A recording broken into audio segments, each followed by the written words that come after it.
I always thought being a single mom was just about struggling with money. Yeah, well, I mean, that is what everyone assumes. Exactly. I assumed it too. But then my sister went through it. Right. She was on her own with her kid for a while, wasn't she? Yeah, for about 3 years. And I was over there all the time. Oh, wow. So you really saw it up close. I did. I watched her do it every single day. And I realized something huge. What was that? The money part, as hard as it is, was not even the hardest thing she dealt with. Wait, really? Because you always hear about the financial stress, like paying rent on one income. I know. And yeah, the money was a big issue. But the actual hardest part was completely invisible. Invisible how? It was the mental weight. Just Yeah. the emotional weight of doing literally everything alone. Like making all the choices by yourself. Yes. Imagine waking up in the dark, and before you even get out of bed, your brain is just racing. Running through the whole day. Right. And you realize that every single problem, every bill, every emotional crisis that happens that day is on you. Man, that is heavy. There is no backup. You have no one to tag in. If something fails, it is your fault. That sounds terrifying, honestly. It is, and we obsess over the money part because money is easy to see. You can look at a bank account and see it is empty. Right. It is just math. But you cannot see a person's brain battery being completely empty. Brain battery. Yeah, like your energy to just handle life. The real deficit she had wasn't money, it was just mental energy. That makes a lot of sense. So what did that actually look like in her daily life? Well, let's talk about the first year. It was pure chaos. I can imagine.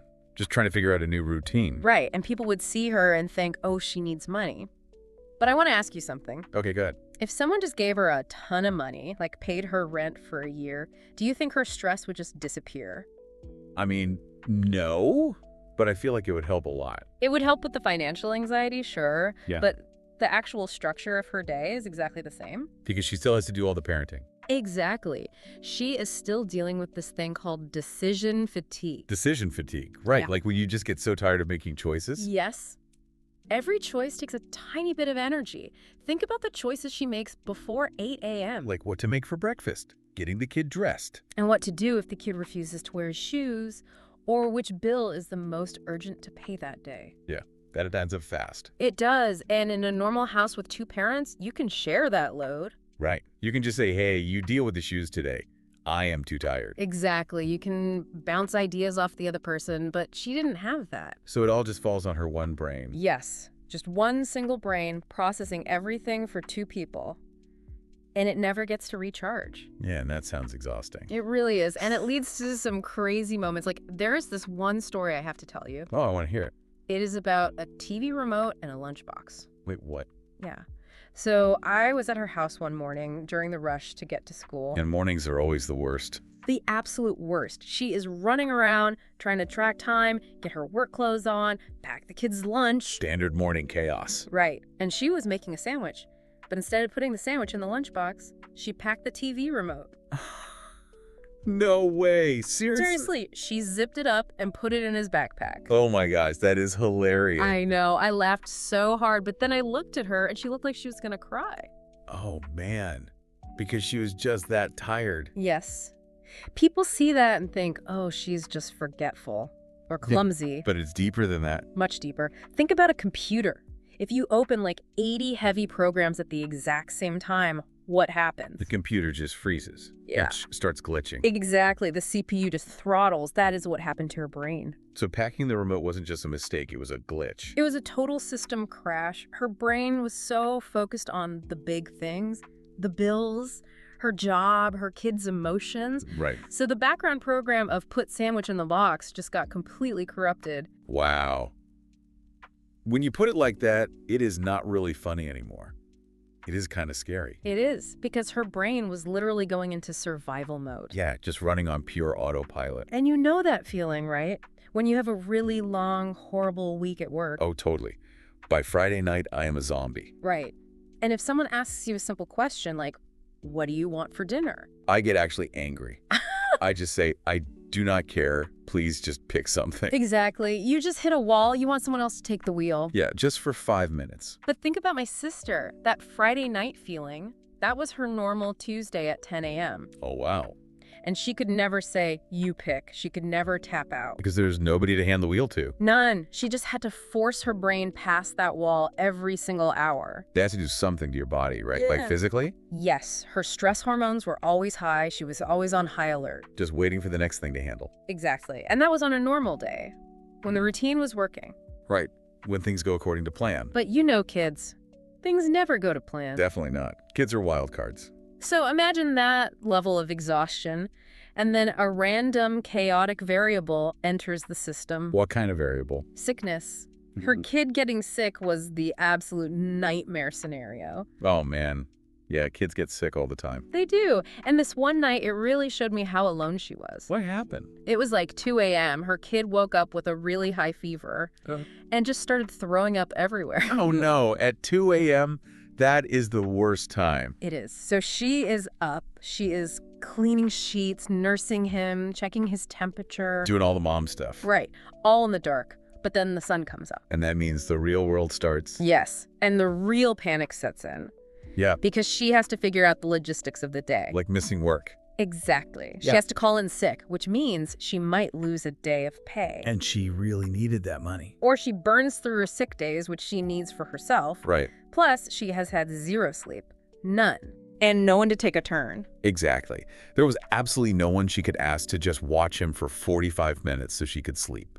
That is just brutal. It is like walking a tightrope. A tightrope. Yeah. When you are a single mom, your whole life is walking a tightrope. Okay, I see that. You have your balance pole, you are focused, you are moving forward step by step. And if the weather is nice, you are fine. Right. If the routine holds, you make it across.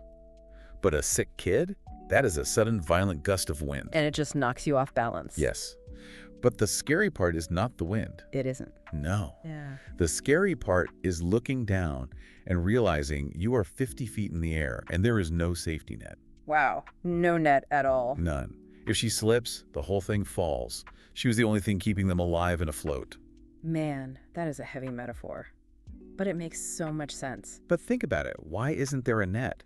Well, I mean, isn't there, like, schools and stuff? I thought that too. I told her once, hey, you have public school. You have after-school programs. Right.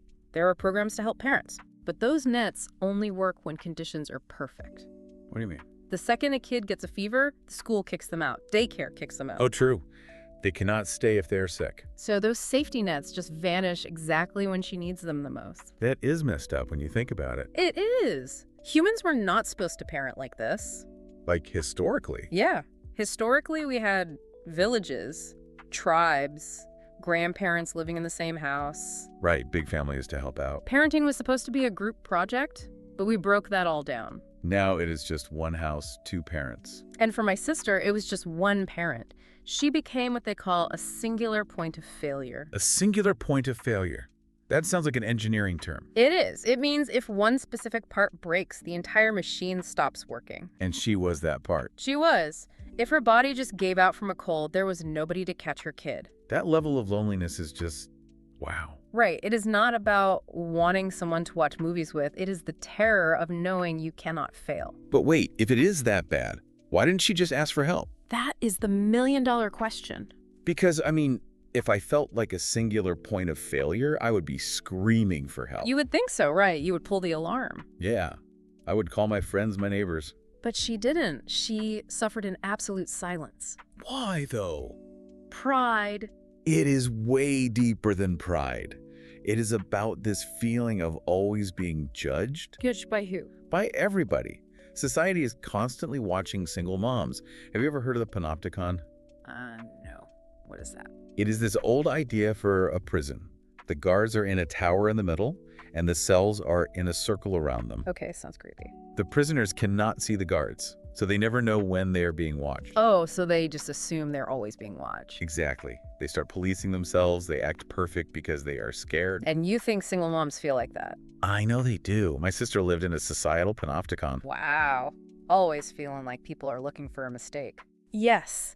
Let me tell you about a time we went to the grocery store. It perfectly explains this. Okay, what happened at the store? We were in aisle 4. And my nephew, he was like 3 at the time. Oh, the terrible threes. Yeah, he just lost his mind. A massive screaming meltdown right on the floor. Throwing things. Throwing himself on the linoleum, kicking, crying. It was bad. Kids do that. It is stressful, but it happens. It happens to everyone. But for her, the context made it 100 times heavier. Because of the panopticon thing. Yes. I watched every single head in that aisle turn around. And they were just staring. Staring, whispering, and they did not look empathetic at all. What were they thinking? My sister could feel their assumptions. They see a tired mom, a screaming kid, and they make a verdict. Like, oh, she's a bad mom. She cannot control her kid. Exactly. They use that one tiny moment to confirm every bad stereotype about single moms. That is so unfair. It is completely unfair, and it made me so mad because those people had no idea what it took for her just to get to that store. Right, the whole morning routine. They did not see the budgeting she did, or the fact that she gave up sleep to be there. They just see the mess. They just judged the mess. So, getting back to your question about asking for help. Yeah, why not just ask you or a friend? Because admitting you need help feels like proving those judgmental people right. Oh, I get it. It feels like saying, yes, I am the chaotic single mom you think I am. Exactly. She felt this crushing pressure to look perfectly strong all the time. So asking for help feels like a failure. It feels like a massive failure. But there is actually another reason too. A really practical reason. More practical than fear of judgment. Yeah. I used to tell her all the time, hey, let me know if you need anything. I say that to people all the time. Right. It is a nice thing to say, but it actually drove her crazy. Why? I feel like people want to help when they say that. Oh, the intent is good, but think about what you're actually asking her to do. I am asking her to tell me how I can help. Right. You are giving her a job. It is called managerial load. Managerial load. No, okay. Yeah. When you say, let me know what I can do, you hand her a clipboard. Wait, how is it a job? Because to answer you, she has to use that tired brain battery again. Oh, man. I did not think about that. First, she has to look at her whole life and figure out what is broken. Okay, step one. Step 2, she has to decide if the task is appropriate for you. Right. Like, she cannot ask me to scrub her bathtub. Exactly. She has to find a socially acceptable chore. There's a lot of thinking. Step 3, she has to actually text you and ask. Okay, that is not too hard. But step 4 is the worst. She has to manage the emotional risk that you might say no. Oh. Like if I am too busy that day? Yes. If you say no, it is awkward. Now she has to manage your awkward feelings on top of her own crisis. Man, when you break it down like that, it sounds exhausting just to send a text. It is. That whole process takes energy she does not have, so she just says, never mind, I will do it myself. Wow. So me saying, let me know if you need help is actually a bad thing. It is well-meaning, but it adds friction. You are making her the project manager of her own crisis. So what should I do instead if I actually want to help a friend? You have to eliminate the managerial load entirely. How do I do that? You make an opt-out offer, something highly specific. Give me an example, like with food. Yeah. Do not say, do you need dinner? Say, hey, I made too much lasagna. I am dropping it on your porch at 5 p.m. Okay. So I'm just deciding for her. Exactly. Tell her you do not need to come to the door. You do not even need to text me. Thank you. Oh, that's smart. It is the best way. Or say, I am taking my kids to the park at 9 a.m. I am coming to grab your kid too. Right, so she gets a break. And you say, if he isn't dressed, no worries, but I will be there. You take the decision totally out of her hands. Yes. You bypass her pride, you bypass her fear of judgment, and you save her brain battery. That is actually brilliant. I am definitely going to use that. It changes everything because honestly, the pressure they are under is suffocating. It really sounds like it. Just listening to this makes me stressed. Right. You would think a person would just break under that kind of weight. Yeah, permanently. Like, how do you not just give up? That is what surprised me the most. She didn't break. She didn't? No. Over time, something really beautiful happened. It forced her to grow in ways I could not believe. Really? Like, she adapted to it? She adapted hard. And one of her biggest survival tools was humor. Humor? Like making jokes about it? Yes. She learned to laugh at the absolute absurdity of her life. There is this one night I will never forget. Okay, tell me. We call it the backwards bookshelf disaster. Oh, no. Like building cheap furniture. Yes. Flat pack furniture is terrible even when you have two people. It causes arguments in my house every time. Exactly. Yeah. So imagine doing it alone. It was late at night. The kid was asleep. The only time it is quiet. Right. And she is sitting on the floor with all these cheap wooden boards. And those tiny, useless wrenches. Yes, the tiny Allen wrench. and she is trying to hold 3 pieces of wobbly wood together. Which is physically impossible for one person. It is. She is using her chin, her knees, her elbow, just trying to put a screw in. Oh man, pure slapstick comedy. It really was. She worked on it for an hour, sweating, cursing. Did she finish it? She did. She tightened the last screw, stood it up, and took a step back. She had built the entire thing completely backwards. No. Yes. The ugly, raw cardboard edge was facing right to the front of the room. Oh my gosh, I would have lost my mind. She almost did. She was standing on a razor's edge. At first, she was so mad. I would kick it. Just break it in half. She wanted to, because that bookshelf wasn't just an annoying mistake. It was a symbol. Yes, it was a glaring physical monument to the fact that she was totally alone. A reminder that she had no second pair of hands to hold the wood. Exactly. So she is standing there about to cry, but then she just sat down on the floor. And what did she do? She looked at this ugly backward shelf, and she just started laughing. Really? Laughing. Laughing until she could not breathe, tears streaming down her face. Wow. Just at how ridiculous it all was. Exactly. And that laughter wasn't just a funny reaction. It was a biological reset. A reset. Yeah, it is actually a super advanced coping mechanism. It is like a pressure valve for the nervous system. Oh, I see. If she didn't laugh, she would shatter. Exactly. By laughing, she stepped outside the pain. She just recognized the absurdity and let the pressure out. That takes a lot of mental strength to do that in the moment. It does. And that is what I mean about the growth. Over the 3 years, she became fiercely capable. Because she had to be. Necessity is the ultimate teacher.